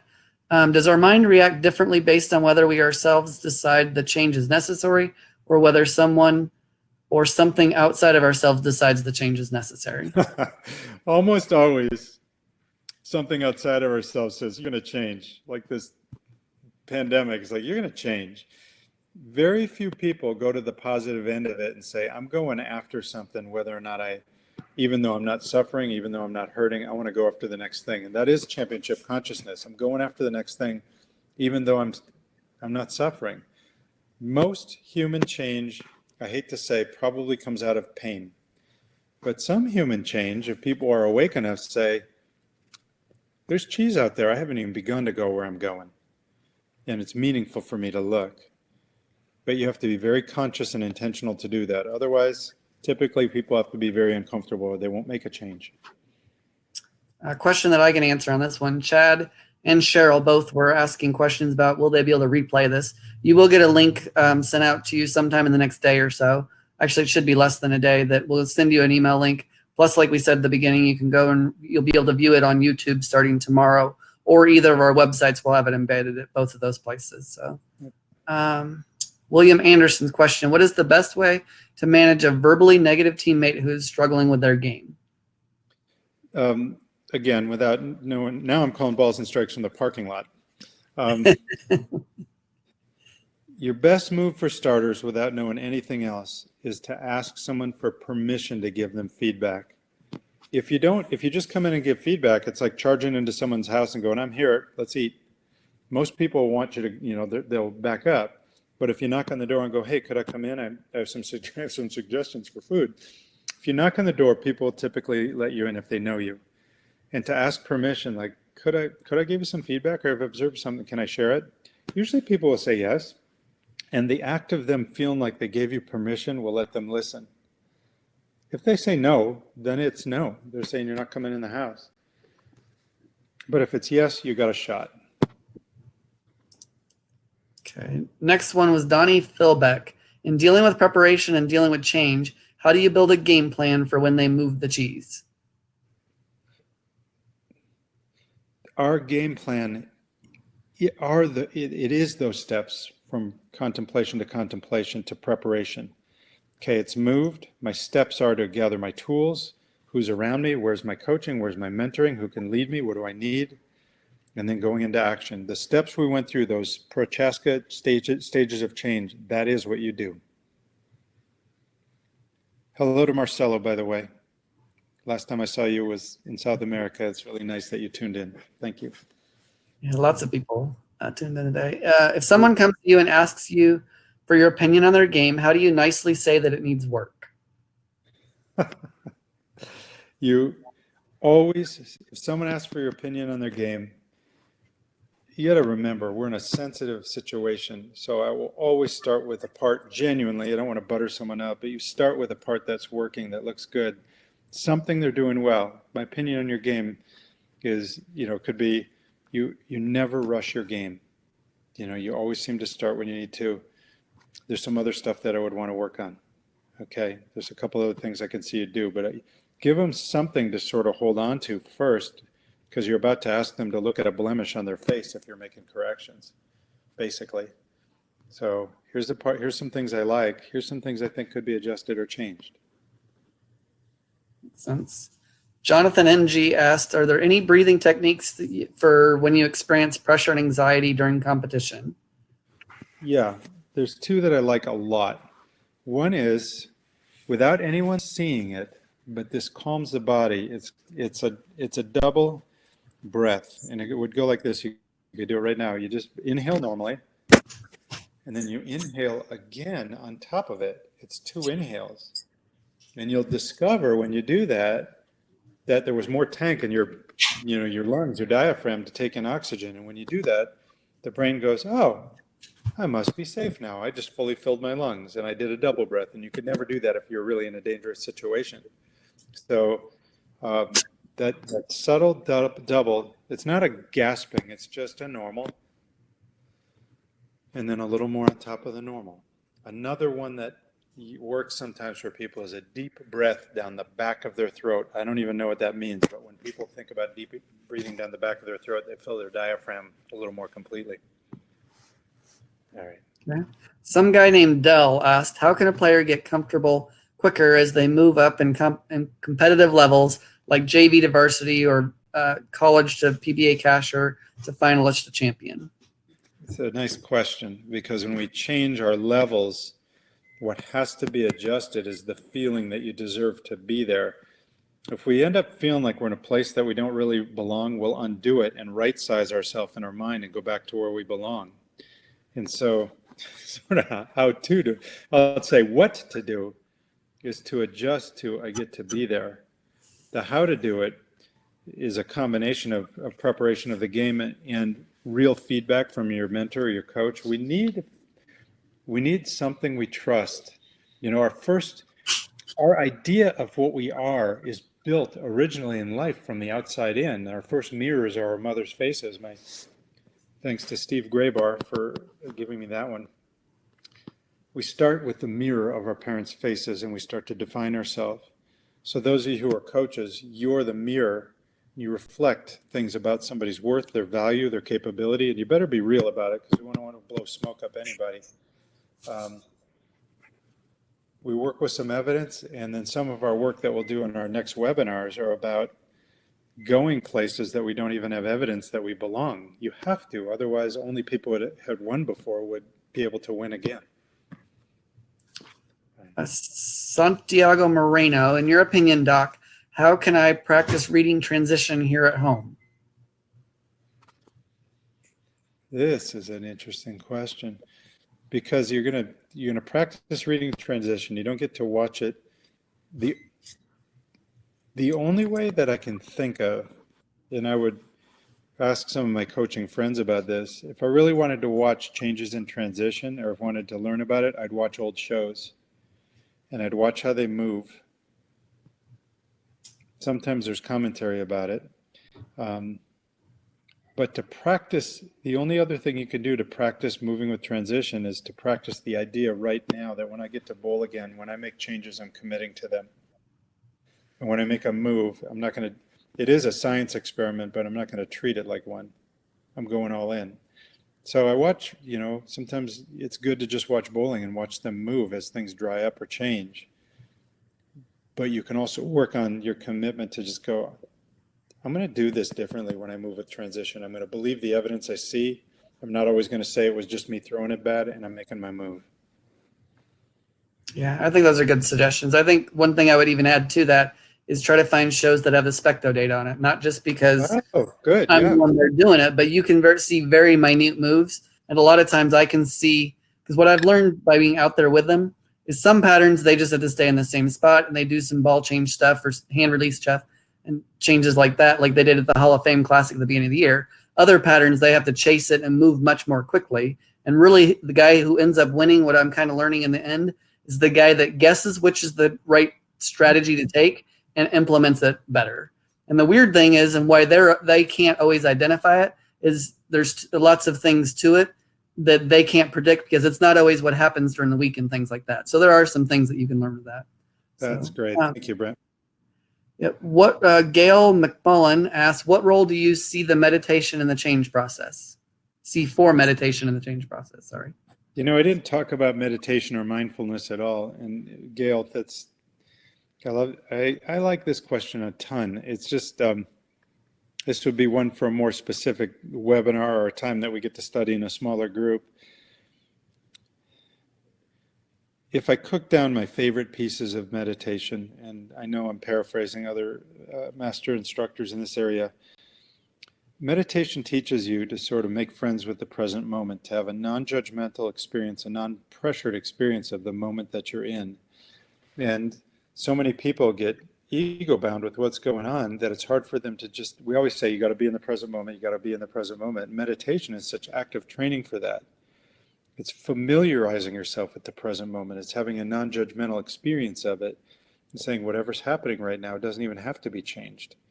I can be in it and I don't have to be afraid of it. And this practice of being centered and not being distracted or having to orient to sights, sounds, thoughts, feelings.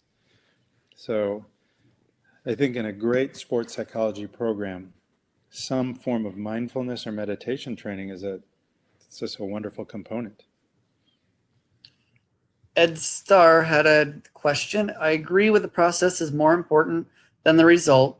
Wouldn't you think that the bowler's character will drive this process and results? Read that again, please. He agrees that process is more important than the result. Wouldn't you think that the bowler's character will drive this process and results? Okay. As I sort of alluded to, I think everything is a result. I think your character is a result. And your character, of course, is a development of your thoughts, your feelings, your beliefs, your actions, your decisions about what you're going to be on the planet. We talk about process versus results. Everything's a result. Your character is a result. You're inventing it now. You're going to have it happen now. As I said, just setting up balance before you execute, it's a result. What we call process is smaller, close to the chest, close to the vest results. Character's a result too. And yeah, it drives the whole thing. Marcelo from Brazil, as you mentioned a minute ago, Hey, he said Marcelo. hello, of course. What's the best meditation to incorporate a new rhythm or a new physical change? The best meditation to incorporate. You have two kinds of meditation, roughly. So again, I think based on these questions, Brent, remind me to weave these into our Pillars webinar. Meditation, there's two sort of splits. There's an outward physical world style, a Zen meditation that says, let me sit, let me non-judgmentally observe sights, sounds, thoughts, whatever's happening, and it's familiarizing yourself with those moments non-judgmentally. So it's an outward focus. And there's another kind of meditation, more the transcendental meditation, which is inward focused, where I might have one thought or one word, om or something like that, even though the number one, or repeatedly, I'm just focused on this one sound or this one idea, and I stay in, and the world can do whatever it wants to do, and I'm just right here. And either of them can serve you as an athlete. They both have a discipline to them. They both can be engaged easily. And I know, Marcel, from talking to you, that you've practiced some meditation. It's really paid off, obviously. The ability to suspend your ego, be where you are, and experience your experience. That is a meditative product or outcome of the ability to sit and only be here to dive under the waves of experience, or to only observe things and not make meaning of them. So you can go outward or you can go inward, and we could train them a little bit more if we want to when we do our training together. Question from Ken Kasperzak. It may even be from Sandra. Who knows? They're probably both sitting there watching. As a coach, how can I convince a student that the cheese is available if they commit to the change? Okay, I'm thinking. This is my thinking phase. The data says this, that confidence on the part of a coach, or confidence on the part of the athlete, but confidence on the part of the coach that something is going to work or that a person can succeed is one of the highest correlates to change and success. This will be something, Brent, remind me to go back in our webinars too, when we look at not these stages of change, but the kinds of things that change motivation. Is you've got to ask somebody, you got to know, where do they want to go? And one of the most powerful predictors of change for athlete and coach is when an athlete feels like the coach gets it, what it's like to be them. This is what it feels like to be me. This is how it feels to move the way that I'm moving. If they feel like you know what it's like to be them, either mentally, physically, or emotionally even, if they think you get it, then they're more likely to take your suggestions for the next place to go. You got to look at why somebody wants to do something. Their motivation, their purpose has to be stronger than their discomfort. And then they got to feel like you get how it is to be them, and you get why they're going to the next place. And then you have to have the confidence. I know you really do have to, and you have to know what you're doing, which is, I know where we're going, at least going next. You don't have to be able to take someone to the World Games as a coach. You got to be able to take them to the next level, or you sort of, all you can give them as a coach is feedback, unless you confidently can say, I have some things for you. I trust you do. Stephen wants to know when you're coming to Germany. So, well, I would say tomorrow, but it's not good practice. It's not practice to go in the airport right now. Yeah. But if we get something set up in Germany, I'm coming. I would love to go and work with you there. And so whether we work with the national team, I guess we could do that, or whether we set up our own thing. I don't know if Chad Pohas is still on line here. He joined us, but he's out in Hawaii, and he set up something for, they're out in the islands and they don't get a lot of clinics out there. So he set something up for me and Del Warren here at Kegel to come out and work with him there. That's the kind of thing we can do. I would love to come to Germany. What are, Jamie Thomas asked, what are some key aspects you need to be a good teammate? I mean, the question warms my heart in itself. By the way, I'm answering these questions. If those of you who have to leave, it's not rude in any way. We're officially done. We're officially done. I'm hanging around just like we would if we had done this live and all of us were in a room together and Brent and I were sitting up, up front someplace, I would stay and we would talk. But those of you have to go, I'm thanking you, and it's not bad manners or rudeness or anything to get on with your day. And I just want to say that the official part of this is closed. So I love your question. That you would ask the question tells me you're a great teammate for starters. Anyone says, how could I do this better? Great teammates, let me just think about this for a second.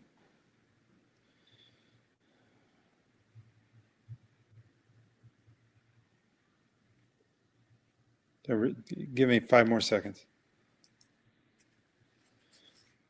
I would say great teammates are a number of things. One of them will surprise you. Everyone's face went away, Brent. Or no, I guess we're here. I'm going to say the last thing first because I'm afraid I'll forget it. Great teammates have the willingness to tell their teammates the truth about the good, the bad, and the ugly. And that's more important than their always being nice or not being negative in the relationship. Great teammates say, I'm going to, in ways that are tactful and have compassion, but they'll tell each other the truth. Because we don't get better without authentic feedback anyway. That's number one, the willingness to tell the truth with compassion and have that be more important than being nice. Great teammates are present. And, like when I'm up, they're watching, you're there, with the person. And those would be my top two, but I want to think about what I want to say for my third.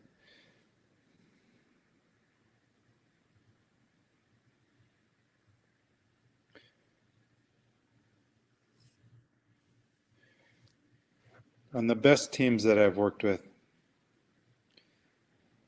when I'm up, I feel like I'm representing you, and when you're up, you're representing me. The distinction between the two of us as separate entities sort of melds. If you make Team USA, we both know I'm in there. I was part of your training. I contributed it to. I challenged you. I played you in pot games, whatever it was. And if you make it, I'm in there. If I make it, you're in there. There's a sense and a feeling and a givingness, like I'm here to give you feedback. I'm here to challenge you in your training. I'm here to pack an extra sandwich so we can practice a little longer. It's that sense of consistency and reliability. And most of us don't have that many people in this life that we really trust. And in profound ways, you have to be trustworthy to your word in all things. You do those things, but I'll play doubles with you if I can. Go ahead. Jace asked a question earlier, and I skipped it because I didn't think it was a mental game question, but it probably is. He's asking it in a mental game perspective, I think, is what do you think about two-handers like Jason Belmonte? What do I think about him? The first thing I think about Jason is how hard it is to do anything when people are throwing tomatoes at your head and to still do what you believe in. And when he was really young, he read the rule book a number of times to just make sure that he wasn't breaking any of the rules and that he could do what he was doing. Because people made fun of him and they told him he was a toy and a joke. And when he came on tour here at first, they laughed and they thought he was a toy and a joke. And as he started having success, there was all kinds of stuff about him. And most of us, let me tell you, this great thinker, Freud, when he came out with some of his theories, and some of them were off the wall and some of them weren't. And the ones that ended up, science now proving some of what Freud said 100 years ago, when the medical society laughed at him and told him he was nuts, he recanted his theories. He took them back and went, oh yeah, I was wrong. And he wasn't wrong, but he didn't have it, the courage, and I don't fault him for this. It's hard when everybody's like jeering at you. Jason was teased, made fun of. People still don't like a lot of things about him. So when I think about Jason, the first thing I think of is someone who's willing to stand. And I'll take that in anybody. What he's doing is in line with his values and his beliefs and his commitment. So if you ask what I think of Jason, I think that. I think that's a strong character statement. You can make fun of me and I'm still here. That's hard. That's Rosa Parks standing when she knows she's going to get nailed, right?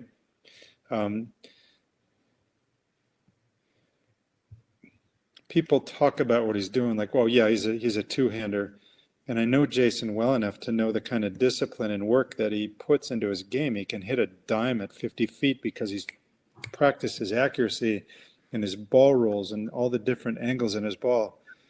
And so I respect him as a competitor. I just think he's done what he has to. And I think he when we talk about world-class thinking, he has said, how many people have the courage to say, I want to be the best at this thing. Let's see if I can. The Norm Dukes of the world have done that. The Jasons have done that. Walter Ray did that when Walter Ray was 50, and I remember him saying to me, well, I got to decide, do I go to like the World Championships with Team USA, or do I do I go for Rookie of the Year on PBA 50? And his thinking was just world class. Like, this is what I'm going to do. If you ask me about Jason, it's that. It doesn't matter if it's one hand or two from my point of view. PJ said, and I think this is more a comment, remind us how to stay under the waves. Thanks, Doc. PJ Haggerty. You fit it out. Say it one more time. PJ Haggerty left a comment, remind us how to stay under the waves. Well, that's PJ's way of giving me a hug through the airwaves right now, because there's almost. I figured that was a comment, so. Listen, PJ should be in the Hall of Fame just based on all he's done in bowling already with Team USA, with his regional titles. And PJ, since you're putting it out here, one of my favorite things after one of his, and this has happened several times after a title, is he'll come back and he'll say, hey, stayed under the waves on that one, Doc. And that's the idea, and we'll talk about this. We have to review this in our webinar. And it's sort of like Marcelo's meditation question. When you get into that space, you got to go down under. You can't live in all the thoughts and franticness of life and the meaning of whether you make or miss the shot and who's scoring what. You got to go, just like a meditation mantra, just like you go into like one, you got to dial into, my mind is super close to this ball. The frenetic part of life is out there. I'm down here under the froth of the waves. I don't know that I've ever met a player who could do it better than PJ. I think Jason does that really well. And thank you, PJ, for showing up. Bryant Rickard had a question. As a coach, how do you help young men and women understand that using negative self-reinforcement, self-flagellation is not in their best interest, which is what many have experienced through parents and former coaches? God, isn't that true? Yeah, if giving someone electric shock would help them bowl better, we'd all be great, or we'd have a lot more, because people have been, every time you smirk at somebody, tell them they can't flip and bowl, turn your face away, go say, I can't watch this, you're shocking their soul to a degree. And the question is, how do you teach parents this, or how do you teach kids this? If I'm understanding it right, is this for everybody, or who's the question directed about, Brent? I think he's just asking in general, how can he help his young women and the people he's coaching, how can he help them understand that that's not a positive way for them to give themselves feedback or to manage their emotions or things like that? That's the way I'm interpreting it. All right, I'm thinking about your question.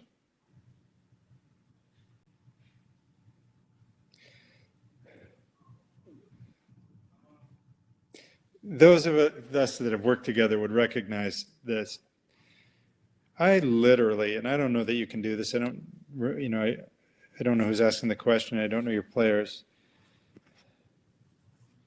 There's an exercise that we do, and I've done this at Kegel, where I'll have a player, and they'll share it with me, the three most awful thoughts that anybody's ever told them. You suck, you stink, or you'll never play, or you'll never be great, or whatever it is. And I'll have three people, like one will be assigned with one of those phrases, you're terrible. Another one is, you'll never be anything. Another one is, you always choke under the lights, whatever their thoughts are. And I'll have those people saying this to the player. And I'll have somebody else on the other side, on my side, and they'll be assigned to say, you can do this, and you got to be all in, and you have a great heart, and you've worked hard for this, or whatever positive thoughts are the real truth. They have to be true. And we'll have everyone talking at once, and the player has to practice only listening to the positive thoughts, and they can see the difference in the quality of their attention when they orient to the negative thoughts versus the quality of their attention when they orient to the strengthening, empowering thoughts. And I literally will do that exercise with people. You've not seen it, and I probably wouldn't recommend. It would be hard to set up if you've not seen it done. It can go bad, so be careful. Yeah, be careful. Be careful with this. Ever goes. Yeah, you could ask somebody that. Which one's going to empower you? Which thoughts are going to strengthen you? I suck if I miss this, or I'm bringing my heart. I deserve this. I've worked for this. I'm committed to what I'm doing. And they can examine the differences even in muscle tone between certain kinds of thoughts. We know that if you're lifting weights, somebody's spotting you, you're like, come on, you got this, I'm with you, let's go. You can add 5 pounds to the bar. And if someone says, I can't even believe you're in the gym, what are you doing here? You better take 10 pounds off the bar. It's like that. Question from Danny. How can you reinforce to a student? I'm looking at the time. How about just a few more here, Brent? We probably should Okay, well, let it go. it looks like there's about 6 more in here, so. Danny, is it Danny from where? Doesn't say, it just says Danny. How can you reinforce to a student to be self-confident in himself at all levels of competition?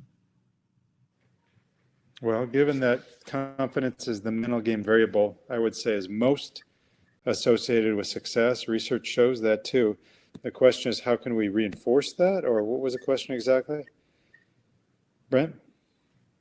Sorry. How can you reinforce the student to be self-confident in himself at all levels of competition?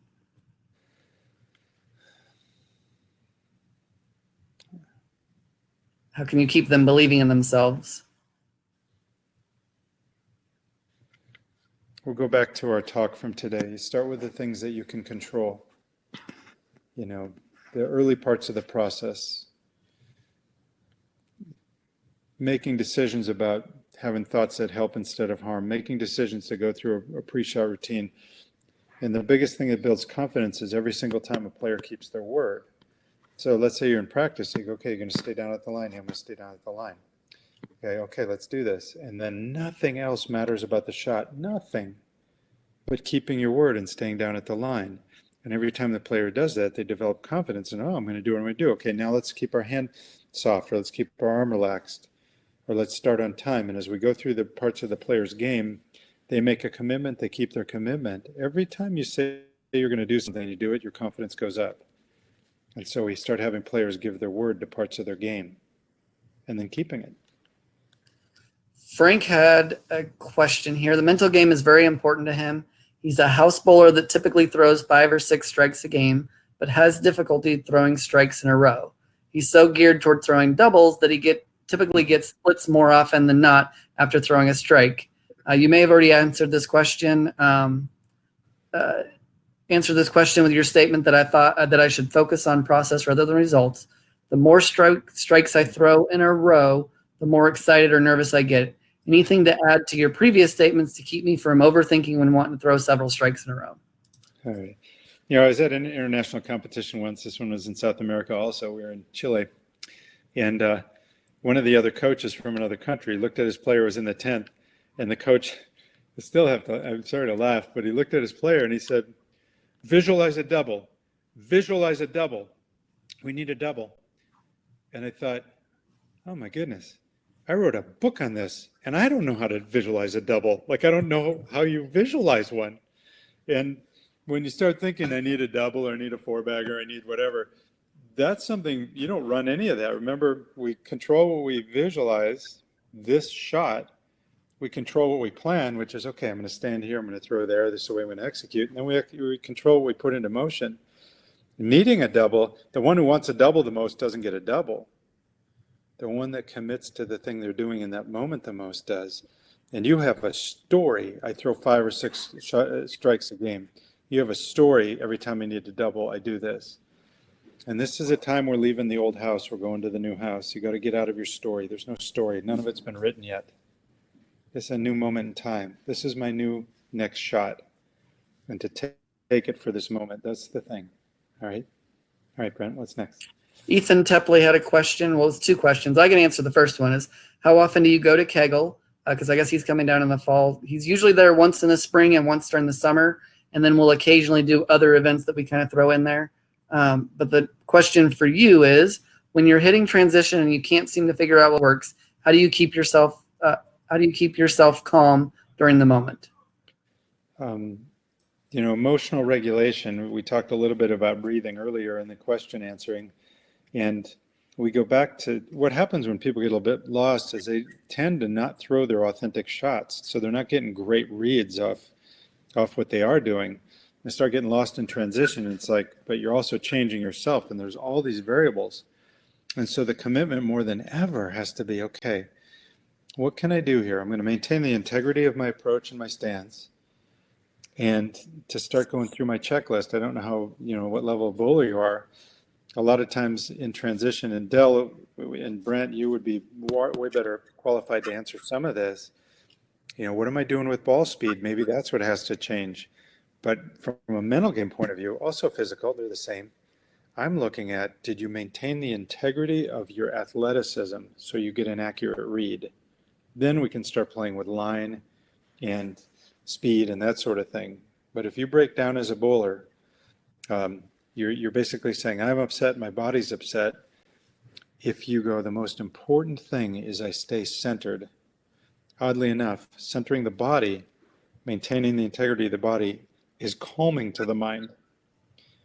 If you have to score, you're going to be frazzled. If you have to be athletic, you're going to start to calm down. Paul Klein, sorry. Let me back up to that for just 1 second.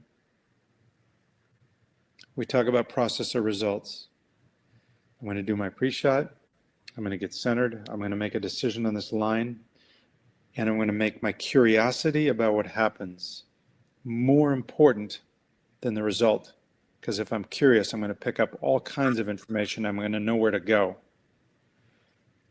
Your fascination and curiosity about the shot has to be way more important than the outcome of the shot when you're moving.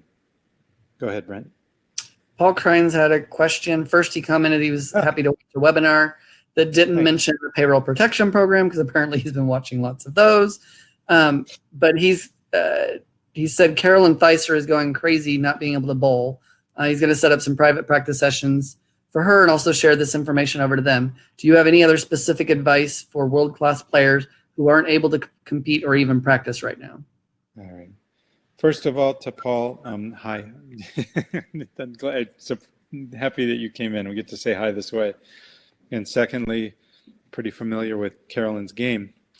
This is for anyone at her level who doesn't get to do the thing they get to do. It's frustrating, but again, we're not going to wait for normal. We're going to say, where's the cheese? And all the things that we talked about, it's like, it will be a whole nother discussion from my point of view about specific drills to do. And I think that's probably in our next webinar or two. You all, and Paul, I would include you in this, you are the experts in mirror drills, and you are the experts at what muscles need to be toned, strength, what parts of the body have to be balanced. The Carolyns of the world, they should come out of this better than they came into it, from my point of view. And the search and the kind of the heart of the journey is, how could I come out of this better than I went into it? Because the rest of it is just getting on the lanes. We know neurologically, anything we do up here, the body experiences it as if we're really playing. We can get so involved in our virtual experience that there are players who are going to come out of this period of time better players than they went into it. And there has to be a depth and an intensity and an internal part of their practice now that they have to be. They'll be ahead of everybody else. They got to be excited to be doing those, not just home drills. We're going to have to probably, Brent, in the next webinar or two, talk about home mental game drills. People should come out of this better, from my point of view. There's a few other questions, but what I'll encourage people to do is if they just want to email them to me or you, we can follow up with them. Many of them are just other versions of the same questions that we've kind of answered or covered already.